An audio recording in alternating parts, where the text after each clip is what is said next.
Gawa lang tayo ng update. We are here at the new S5S facility. And dito nga pala inaalagaan yung sasakyan natin, which is the Chevy Camaro. Siguro magkakaroon ako ng separate video kung ano yung mga services na in-offer dito. Mas malaki na siya kasi yung dati dito sa Visayas Ave, medyo hiwalay yung studio eh. Pero ngayon, magkakasama na yung mga sasakyan. Nagkaroon kami ng soft launching. Soon, visit natin yan. Okay? So meron lang ako update. Then eto nga pala yung available na body kits for the S650 na Mustang papuntang Dark Horse. Yan. Pag merong interested, sabihan nyo lang ako. And the Camaro ZL1. So naka-display yung pinaka-mukha nila. Pero syempre, ang bida ngayon is the Orange Camaro. So this is a 2022 RS na turbocharged. Magkaiba sila nung sasakyan ko. Naturally aspirated V6 yun. Ito 4-cylinder.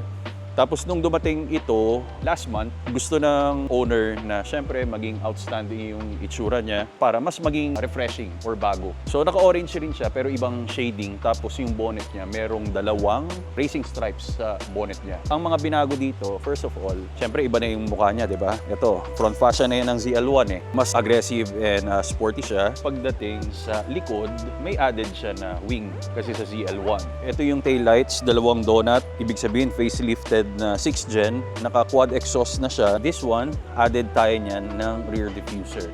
Pag may mag-i-inquire sa inyo, pwede nyo naman ako tanungin about this. Re-upholstered na yung mga seats natin, driver cockpit, Chevy logo. Naka-embroidered na rito yung orange na Chevy logo, even sa back seat. Orange na yung stitching niya. So binalot rin to. Ibig sabihin kung anong ginawa sa mga seats, ganun rin sa manibela. Pero medyo nagtagal nga lang ito dahil inantay namin yung bagong set of wheels niya na babagay sa katawan. Kasi ito dati, medyo hindi lang ako sang-ayon kung ano yung nandito. Pero sabi nga ng owner, ang kwento dyan, medyo pasara na yung shop, na pamadali sila, ito yung nakuha nila. Medyo masyadong pasok lang yung mga wheels natin dito sa shoulder niya. Itatry namin na mas maging better yung itsura niya pag sinalpak nga pala itong bagong HRE forged wheels.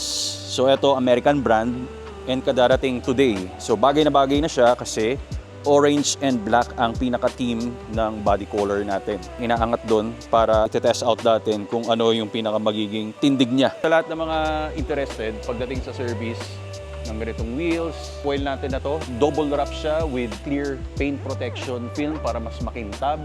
Tapos yung ZL1 na front fascia, I think meron tayong stock na dalawa na lang. So message nyo lang ako pag kinakailangan nyo rito. Okay? So eto na magiging itsura ng bagong Camaro RS ZL1 look. Introducing Autosport. Kaswabe, this one is the world's most innovative mobility scooter that we can get para sa ating lifestyle and sa mga kababayan natin na PWD. Madali lang to. Comes with 2 separate parts na pwede mong gawing trolley at the same time.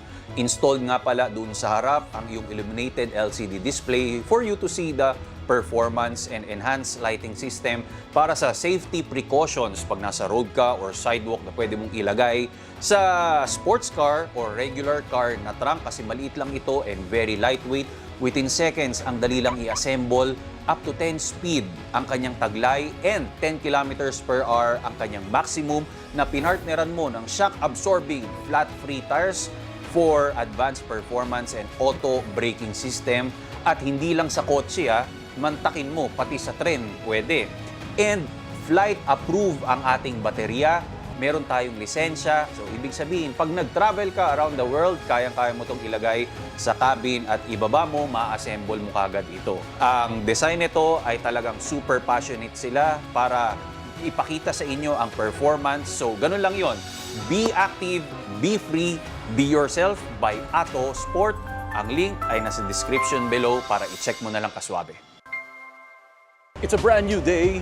Kukunin na nga pala ng owner yung ZL1. Binigla kami. Akala namin baka bandang 6 to 7 p.m. pa lang. Pero naikabit na natin yung HRE wheels at maganda na ang kanyang tindig. Yan na. Mas maganda rin yung pagkakalapat sa kanya and ayun nga, mas naging macho na yung tindig niya. Mga lug nuts natin nagka-problema lang kanina kasi hindi nagkasya yung una, maliit, so nagbago ng size. Then eto naman, silver talaga siya, walang black. So pag pinaint pa namin yan, hindi naaabot kasi sa oras pero darating pa naman yung pagkakataon for the second week kasi magkakaroon pa ng curing dito sa Camaro ZL1 natin. Para yung double wrapping niya, talagang mapanatili natin yung kapit. SOP yun talaga. Every 2 weeks, ganun yung ginagawa natin para mas sure tayo. Ngayon, ang added details pa pala and features, meron tayong under body glow na RGB. So pwedeng magkaroon yung owner ng options kung anong kulay yung gusto niya habang nagbabiyahe siya, dinadrive niya, lalong-lalo na at night time. Perfect yan. And even doon sa interior niya, nilagyan na rin natin ng mga LED lightings. Pero mamaya buksan natin yan. So dyan siya sa ilalim and even dito sa likod. Or I can insert videos lang. Mas naging perfect na yung itsura niya. Medyo napamadali lang tayo kasi kukunin na ng owner and hindi masyadong makakapaggawa ng video. Pero pag ikaw, interested ka nga pala for a complete transformation ng muscle car mo like Camaro, Mustang, available yan dito sa shop. And even yung wheels pag gusto mong palitan at marami pa tayong idadagdag dito. Next time na lang gagawa tayo ng separate video and ano pa yung mga services dito. DM lang for more info pag kinakailangan mo and visit us here at S5S. Maraming salamat Kaswabe. More power and more performance.